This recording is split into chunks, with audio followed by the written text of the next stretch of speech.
नमस्कार दोस्तों, इस वीडियो में जून 2026 के विज्ञान एवं प्रौद्योगिकी साइंस एवं टेक के 70 सबसे महत्वपूर्ण वन लाइनर सवाल को डिस्कस करेंगे जो आपके आगे आने वाले सभी परीक्षाओं के लिए महत्वपूर्ण है।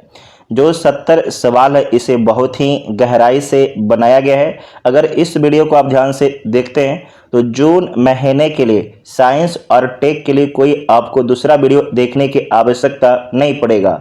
ये सारा पॉइंट प्रतियोगिता दर्पण का है। इसका पीडीएफ के लिए आप टेलीग्राम ग्रुप ज्वाइन कर सकते हैं जिसका लिंक डिस्क्रिप्शन बॉक्स में दिया गया है। अगर आपको पिछले 12 महीने का पीडीएफ चाहिए तो आप टेलीग्राम ग्रुप ज्वाइन कर लीजिए, आपको जानकारी मिल जाएगा कि आपको पीडीएफ कैसे मिलेगा। तो आइए देखते हैं पहला क्वेश्चन। हाल ही में तमिलनाडु के कलपक्कम में स्थित किस स्वदेशी रिएक्टर ने सफलतापूर्वक क्रिटिकलिटी हासिल की है? तो किसके द्वारा हासिल किया गया है? तो हासिल किया गया फास्ट ब्रीडर रिएक्टर के द्वारा। पूरा इसको बोलिएगा, प्रोटोटाइप फास्ट ब्रीडर रिएक्टर। देखिए यहाँ पर लिखा गया है फुल फॉर्म। नेक्स्ट है कि परमाणु विज्ञान में क्रिटिकलिटी प्राप्त करने का क्या अर्थ है?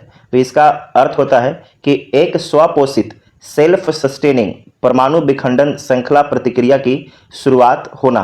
ये जो टर्म है इसे ध्यान से याद रखिएगा, पूछा जा सकता है। नेक्स्ट है कि कलपक्कम का यह रिएक्टर भारत के 3 चरणीय परमाणु कार्यक्रम के किस चरण की शुरुआत का प्रतीक है? तो द्वितीय चरण सेकेंड स्टेज के शुरुआत का प्रतीक है। प्रोटोटाइप फास्ट ब्रीडर रिएक्टर को फास्ट ब्रीडर क्यों कहा जाता है? क्योंकि यह जितना ईंधन खपत करता है उससे अधिक विखंडनीय सामग्री प्लूटोनियम उत्पन्न करता है, इसलिए। नेक्स्ट है कि फास्ट ब्रीडर रिएक्टरों में न्यूट्रॉन की गति को तेज रखने के लिए शीतलक के रूप में किसका प्रयोग किया जाता है? तो तरल सोडियम का उपयोग किया जाता है। भारत के 3 चरणीय परमाणु कार्यक्रम की रूपरेखा किस महान वैज्ञानिक द्वारा तैयार की गई थी? तो डॉक्टर होमी जहांगीर भाभा के द्वारा तैयार किया गया था। रूस के बाद विश्व का दूसरा देश कौन सा है जिसके पास व्यावसायिक स्तर पर संचालित फास्ट ब्रीडर रिएक्टर कार्यक्रम है? तो भारत है। कौन है? भारत है। नेक्स्ट है कि NHAI भारतीय राष्ट्रीय राजमार्ग प्राधिकरण द्वारा प्रस्तावित MLFF टोलिंग प्रणाली का पूर्ण रूप क्या होता है? तो मल्टी लेन फ्री फ्लो। क्या होता है? मल्टी लेन फ्री फ्लो होता है। MLFF तकनीक की मुख्य विशेषता क्या है? तो वाहनों को टोल भुगतान के लिए रुकने या गति धीमी करने की आवश्यकता नहीं होगी। ठीक है। नेक्स्ट है कि भारत में फास्टैग प्रणाली का संचालन किन संस्थाओं द्वारा संयुक्त रूप से किया जाता है? तो ये होता है भारतीय राष्ट्रीय भुगतान निगम NPCI और NHAI भारतीय राष्ट्रीय राजमार्ग प्राधिकरण के द्वारा। ये दोनों के द्वारा किया जाता है। भारत में फास्टैग को पूर्ण रूप से कब लागू किया गया था? तो 15 फरवरी 2021 को फास्टैग को भारत में पूर्ण रूप से लागू किया गया था। ये ध्यान में रखिएगा, ठीक है। जबकि इसे ट्रायल के तौर पर जो है पहली बार 2014 में लाया गया था। नेक्स्ट है कि किस राज्य सरकार ने एथलीटों के प्रदर्शन को बेहतर बनाने के लिए खेल जीनोमिक्स कार्यक्रम शुरू किया है? तो गुजरात सरकार के द्वारा शुरू किया गया है। इसे आप मोस्ट VBI कर लीजिएगा कि किस राज्य सरकार ने एथलीटों के प्रदर्शन को बेहतर बनाने के लिए खेल जीनोमिक्स कार्यक्रम शुरू किया है? तो गुजरात सरकार के द्वारा शुरू किया गया है। खेल जीनोमिक्स कार्यक्रम के तहत कितने एथलीटों का डेटाबेस तैयार करने का लक्ष्य रखा गया है? तो रखा गया है 10,000 एथलीटों का डेटाबेस तैयार करने का। कितने वर्षों में? तो 5 वर्षों में। नेक्स्ट है कि भारत सरकार द्वारा जीनोम इंडिया परियोजना को किस वर्ष मंजूरी दी गई थी? तो वर्ष 2020 में मंजूरी दिया गया था। भारत की पहली स्वदेशी क्वांटम कंप्यूटिंग परीक्षण सुविधा का उद्घाटन कहाँ किया गया है? तो किया गया है SRM विश्वविद्यालय अमरावती आंध्र प्रदेश में किया गया है। विश्व क्वांटम दिवस प्रति वर्ष किस तिथि को मनाया जाता है? तो प्रति वर्ष 14 अप्रैल को क्वांटम दिवस मनाया जाता है। प्लैंक स्थिरांक कितना होता है? तो 4.14 के होता है। प्लैंक स्थिरांक कितना होता है? तो 4.14 होता है। ठीक है। नेक्स्ट है कि केंद्र सरकार के राष्ट्रीय क्वांटम मिशन के लिए कितनी राशि आवंटित की गई है? तो आवंटित किया गया है 6,003.65 करोड़ रुपया आवंटित किया गया है 2030-31 तक के लिए। ठीक है। नेक्स्ट है कि CSIR और NIIST के वैज्ञानिकों द्वारा विकसित डिजाइनर चावल में प्रोटीन की मात्रा कितनी है? तो 20% से अधिक प्रोटीन की मात्रा है, जो समान चावल से लगभग 3 गुना अधिक है। मधुमेह रोगियों के लिए सुरक्षित डिजाइनर चावल का ग्लाइसेमिक इंडेक्स कितना रखा गया है? तो 55 से नीचे रखा गया है। डिजाइनर चावल के निर्माण में कच्चे माल के रूप में किसका उपयोग किया जाता है? तो टूटे हुए चावल का इस्तेमाल किया जाता है, ब्रोकन राइस का इस्तेमाल किया जाता है। नेक्स्ट है कि हाल ही में चर्चा में रही कैंसर की दवा कीटूडा किस प्रकार की चिकित्सा पद्धति पर आधारित है? तो आधारित है इम्यूनोथेरेपी पर। इम्यूनोथेरेपी और कीमोथेरेपी में मुख्य अंतर क्या है? तो इम्यूनोथेरेपी शरीर की अपनी प्राकृतिक रक्षा प्रणाली को सशक्त बनाती है, जबकि कीमोथेरेपी सीधे कैंसर कोशिकाओं को मारती है। नेक्स्ट है कि कीटूडा दवा का वैज्ञानिक नाम क्या है और यह किस दवा वर्ग से संबंधित है? तो वैज्ञानिक नाम है इसका पेम्ब्रोलिजुमैब। यह चेक पॉइंट इनहिबिटर वर्ग से संबंधित है। नेक्स्ट है कि भारत में दवाओं की कीमतों को नियंत्रित करने वाला आधिकारिक निकाय कौन सा है? तो राष्ट्रीय औषधि मूल्य निर्धारण प्राधिकरण, इसे मोस्ट VVI कर लीजिएगा। भारत सरकार ने HFC उत्पादन संयंत्रों के लिए पर्यावरण संबंधी मंजूरी देना कब से पूरी तरह बंद करने का आदेश दिया है? तो 31 दिसंबर 2027 के बाद। किगाली संशोधन के तहत भारत ने 2047 तक HFC के उपयोग को कितने प्रतिशत कम करने का लक्ष्य रखा है?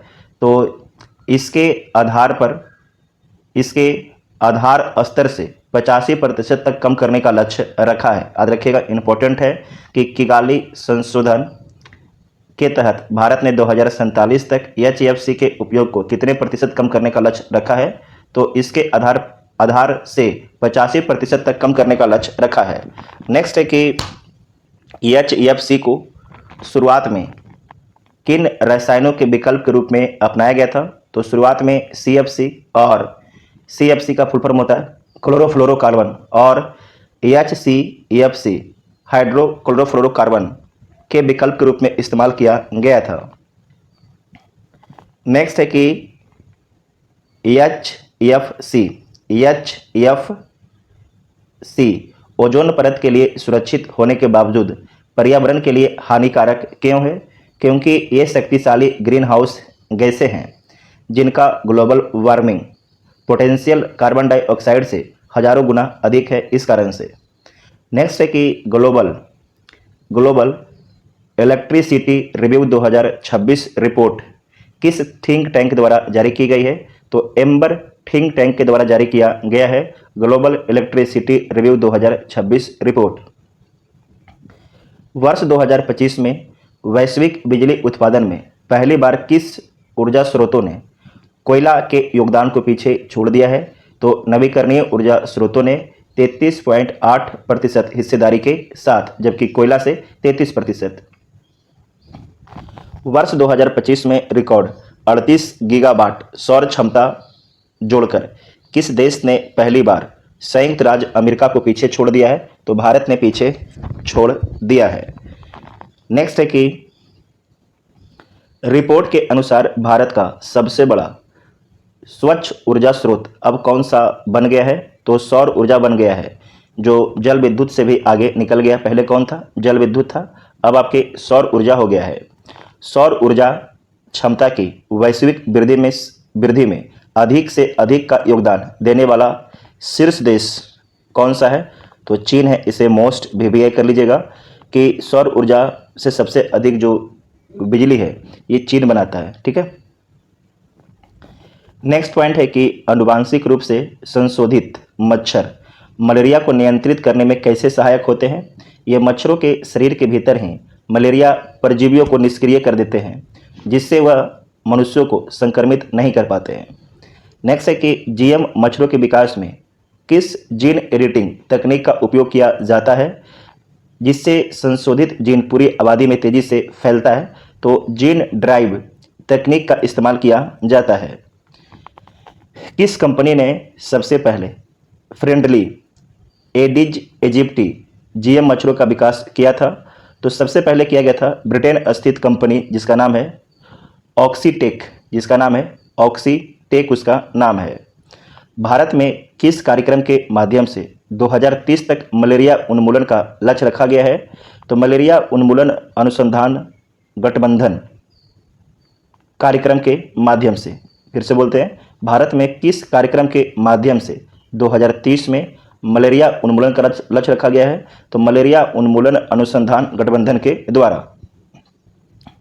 नेक्स्ट है कि शोधकर्ताओं द्वारा विकसित हाफ नियम ऑक्साइड पर आधारित नए मस्तिष्क प्रेरित नैनो डिवाइस को क्या नाम दिया गया है? तो इसका नाम दिया गया है मेम रिस्टर। क्या नाम दिया गया है? मेम रिस्टर इसका नाम दिया गया है। नेक्स्ट है कि मेम रिस्टर शब्द किन दो शब्दों के संयोजन से बना है और यह किस जैविक संरचना की तरह कार्य करता है? तो मेमोरी और रिस्टर का संयोजन है।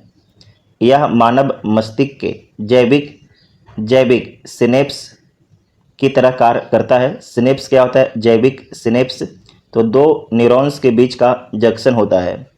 नेक्स्ट है कि मेम रजिस्टर तकनीक के उपयोग से AI की ऊर्जा खपत में कितने प्रतिशत तक कमी आ सकती है? तो 70% तक की आपकी कमी आ सकती है। मेम रजिस्टर की सबसे बड़ी तकनीकी विशेषता क्या है?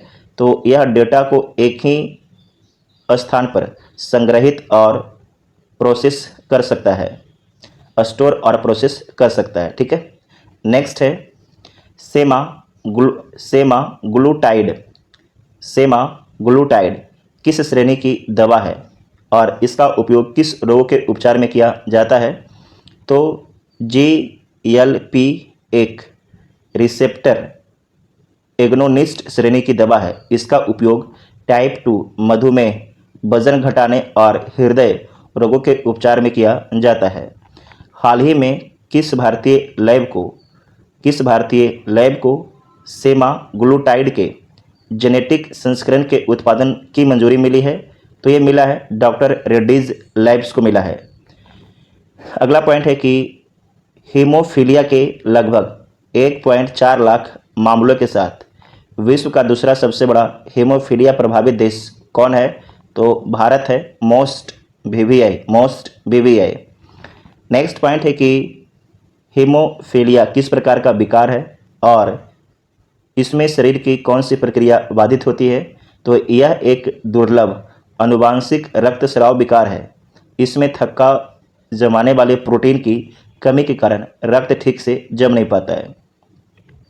आगे है कि हीमोफीलिया बी फैक्टर 9 की कमी को अन्य किस नाम से जाना जाता है? तो इसे क्रिसमस रोग के नाम से जाना जाता है। प्रोजेक्ट मेवेन किस देश के रक्षा विभाग का एक अत्याधुनिक AI प्रोग्राम है?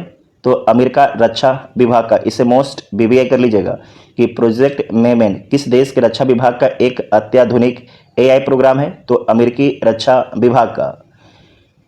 नेक्स्ट पॉइंट है कि प्रोजेक्ट मेवेन का मुख्य तकनीकी उद्देश्य क्या है? तो मशीन लर्निंग और कंप्यूटर विजन का उपयोग करके ड्रोन द्वारा ली गई तस्वीरों और वीडियो के विश्लेषण को स्वचालित करना। प्रोजेक्ट मेवेन प्रणाली युद्ध क्षेत्र में किन लाभों को सुनिश्चित करती है? तो यह वास्तविक समय में विशिष्ट पिंडों की सटीक पहचान करती है, जिससे सैन्य हमलों की सटीकता बढ़ती है। अगला है कि हीमोफीलिया किस प्रकार का आनुवांशिक विकार था? तो X लिंक्ड अप्रभावी विकार है। ठीक है। तो इसमें एक्स लिंक्ड अप्रभावी विकार है। इसमें बोला गया कि हीमोफीलिया रोग मुख्य रूप से किसे प्रभावित करता है, तो पुरुषों को प्रभावित करता है, जबकि महिलाएं इसकी वाहक होती हैं हीमोफीलिया का। ठीक है, जो ब्रिटेन के महारानी हैं तो उन सभी को हीमोफीलिया ही है, आप चेक कीजिएगा एक बार। ठीक है, नेक्स्ट है कि smart boss basin.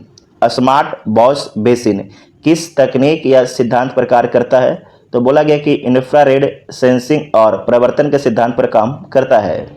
Smart boss basin में पानी के बहाव को नियंत्रित करने के लिए किस इलेक्ट्रॉनिक वाल्व का उपयोग होता है, तो सोलेनाइड वाल्व का इस्तेमाल किया जाता है।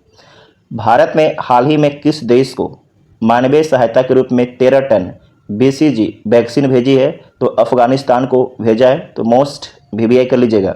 देखिए इसमें ये जो साइंस टेक है ना, UPSC BPSC ADO जो बड़े बड़े एग्जाम है मेनली उनके लिए है, और जो साइंस टेक में छोटे छोटे बात जो बोलते हैं किसी VBI कर लीजिएगा वो सबके लिए है। ठीक है, थोड़ा सा आप जब वीडियो देखते हैं तो अलर्ट होकर देखा कीजिए। ठीक है, अगर आप BPSC का हैं UPSC का हैं तो आपको तो पूरा देखना ही पड़ेगा, कोई उपाय नहीं। और ऐसे मेरा मानिए आप करंट टॉपिक है तो बढ़िया से देखिए, क्योंकि क्वेश्चन पूछने का पैटर्न बदल रहा है, तो आपको भी उस पैटर्न के हिसाब से थोड़ा डीप से पढ़ना होगा। अगर आपको लगता है कि हम ऊपर ऊपर पढ़ के कंपटीशन निकाल लेंगे, तो मेरा जो विचार है कि उसमें नहीं हो पाएगा, है ना। थोड़ा सा गहराई अपने अंदर लाइए। और कोई भी देखिए एक चीज़ और आप लोग से बोलते हैं कि कुछ लोग जो होते हैं ना अंधे में पढ़ते रहते हैं। समझते अंधा मतलब क्या होता है कि आप ना सिलेबस देख रहे हैं ना प्रीवियस ईयर देख रहे हैं, लाइब्रेरी में बैठ के 20 घंटा पढ़ रहे हैं, तो आपको पढ़ना कैसे है। मेरा एक छोटा सा सलाह आपको है बिना बताए हुए, क्योंकि आप तो मांगे नहीं थे तो फिर भी आपको दे रहे हैं कि आप अपने पास जो है कम से कम 5 साल का प्रीवियस ईयर पेपर रखिएगा अपने टेबल पर, और उसे बार बार एनालिसिस कीजिएगा, बार बार देखिएगा कि सवाल का पैटर्न क्या है, उसी आधार पर आपको पढ़ना है। अगर आपके पास प्रीवियस ईयर क्वेश्चन नहीं है और आप खाली कोचिंग का टेस्ट लगा रहे हैं, तो आपका रिजल्ट होने में बहुत ज़्यादा दिक्कत आ जाएगा भाई, जो मेरा अपना एक्सपीरियंस है। तो इसलिए आप अगर UPSC दे रहे हैं, BPSC SSC कोई भी दे रहे हैं, तो आप अपने सामने प्रीवियस ईयर क्वेश्चन रखिए, तभी आपका सिलेक्शन होगा। आप ऐसा कीजिए ना, देखिएगा कि आपके अंदर बहुत ज़्यादा कॉन्फिडेंस आ जाएगा। उसके बाद आप हमें कमेंट करके बताइएगा कि हम सही बोले थे या गलत बोले थे। ठीक है, चलिए छोड़िए, पढ़िए।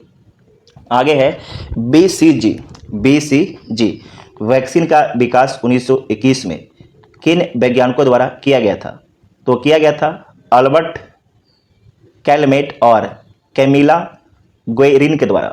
ठीक है, ये दोनों जो वैज्ञानिक हैं इन्हीं के द्वारा BCG वैक्सीन का विकास किया गया था 1921 में। ठीक है, यहाँ पर इसका ये फुल फॉर्म जानते हैं BCG का फुल फॉर्म क्या होता है, तो इसका फुल फॉर्म होता है BCG का बैसिलस कैलमेट गुएरिन। नेक्स्ट है कि BCG वैक्सीन किस बीमारी के विरुद्ध सुरक्षा प्रदान करती है, तो तपेदिक, TB और कुष्ठ रोग से सुरक्षा प्रदान करती है। अंगूरों में बीज रहित होने के मुख्य आधार का पता किन संस्थानों ने लगाया है, तो ARI पुणे और सावित्रीबाई फुले पुणे विश्वविद्यालय ने लगाया है। बिना निषेचन के फल विकसित होने की प्रक्रिया क्या कहलाती है, तो इसे बोला जाता है पार्थिनोकार्पी। मोस्ट VBI कर लीजिएगा, पार्थिनोकार्पी बोला जाता है। वैज्ञानिकों ने किस जीव की त्वचा से प्रेरित होकर उन्नत न्यूरोमॉर्फिक सेंसर विकसित किया है, तो क्रिकेट मेढक जीव की त्वचा से प्रेरित होकर न्यूरोमॉर्फिक सेंसर विकसित किया है। न्यूरोमॉर्फिक सेंसर की मुख्य विशेषता क्या है, तो यह एक ही इकाई में संवेदन, स्मृति और प्रोसेसिंग तीनों कार्य कर सकता है। ठीक है, शरीर में निकोटीन और कोटिनिन की उपस्थिति का तुरंत पता लगाने के लिए कौन सी नई विधि विकसित की गई है, तो जो नया विधि है उसे बोला गया है fluorescent turn on sensor Vidhi. Most VBI कर लीजिएगा, इसे मोस्ट VBI कर लीजिएगा। ठीक है, विश्व का सबसे बड़ा सौर सौर ब्रिज विश्व का सबसे बड़ा सौर ब्रिज कहाँ स्थापित किया गया है? तो दुर्गापुर पश्चिम बंगाल में स्थापित किया गया है। इसे मोस्ट वीवीआई कर लीजिएगा। दुर्गापुर में स्थापित इस सौर ब्रिज की कुल क्षमता कितना है? तो 11.5 के WP से अधिक है। नेक्स्ट है कि नासा ने हाल ही में यूरोपीय अंतरिक्ष एजेंसी के किस मंगल मिशन को आधिकारिक मंजूरी दी है? तो रोजा लिंड फ्रैंकलिन मंगल मिशन को। इसे मोस्ट वीवीआई कीजिएगा कि नासा ने हाल ही में यूरोपीय अंतरिक्ष एजेंसी के किस मिशन को आधिकारिक मंजूरी दी है? तो रोजा लिंड फ्रैंकलिन मंगल मिशन को। ऐसा सवाल बीपीएससी दबा के पूछता है, ठीक है। नेक्स्ट है कि रोजा ROSA परियोजना के तहत रोवर मंगल की सतह पर कितनी गहराई तक ड्रिलिंग करेगा? तो कितनी गहराई तक आपकी ड्रिलिंग करेगा? तो 2 मीटर गहराई तक ड्रिलिंग करेगा प्राचीन सूक्ष्मजीवी जीवन की खोज हेतु। नेक्स्ट है कि रोजा लिंड फ्रैंकलिन मंगल मिशन मंगल ग्रह के किस विशिष्ट क्षेत्र में उतरेगा? तो ये उतरेगा जिसका नाम है ऑक्सिया प्लानम क्षेत्र में उतरेगा। इसे इंपॉर्टेंट कर लीजिएगा, ऑक्सिया प्लानम क्षेत्र में उतरेगा। नेक्स्ट है कि रोजा लिंड फ्रैंकलिन मंगल मिशन किस वर्ष लॉन्च किया जाना निर्धारित है? तो वर्ष 2028 में लॉन्च किया जाना निर्धारित है। तो इसे मोस्ट वीवीआई करना चाहिए आपको। नेक्स्ट है कि भारत सरकार ने देश के पहले प्रमुख सेमीकंडक्टर फैब्रिकेशन संयंत्र के लिए किस विशेष आर्थिक क्षेत्र को मंजूरी दी है? तो धोलेरा गुजरात में है। तो इसे SEZ को मंजूरी दिया गया है। इसे आप मोस्ट वीवीआई कर लीजिएगा। अभी सवाल पूछा गया है यूपीएससी के द्वारा, ऐसा ही सवाल पूछा गया है। तो इसे दोबारा देखिएगा कि भारत सरकार ने देश के पहले प्रमुख सेमीकंडक्टर फैब्रिकेशन संयंत्र के लिए किस विशेष आर्थिक क्षेत्र को मंजूरी दी गई है? तो धोलेरा गुजरात में स्थित है, तो मंजूरी दिया गया है विशेष आर्थिक क्षेत्र को। नेक्स्ट है कि धोलेरा में इस सेमीकंडक्टर परियोजना का विकास किस कंपनी द्वारा किया जा रहा है? तो टाटा इलेक्ट्रॉनिक्स द्वारा किया जा रहा है। टाटा इलेक्ट्रॉनिक्स कंपनी के द्वारा किया जा रहा है। नेक्स्ट है कि वैज्ञानिकों ने प्लास्टिक कचरे को पार्किंसन रोग की दवा L-डोपा में बदलने के लिए किस बैक्टीरिया का उपयोग किया है? तो E. कोलाई बैक्टीरिया का इस्तेमाल किया है। आनुवांशिक रूप से संशोधित E. कोलाई बैक्टीरिया प्लास्टिक की बोतलों में प्रयुक्त किस एसिड को खाकर L-डोपा में बदल देते हैं? तो टेरेफ्थैलिक एसिड को खाकर L-डोपा दवा मानव मस्तिष्क में पहुंचकर किस न्यूरोलॉजिकल स्तर को बढ़ाती है? तो डोपामाइन के स्तर को बढ़ाती है।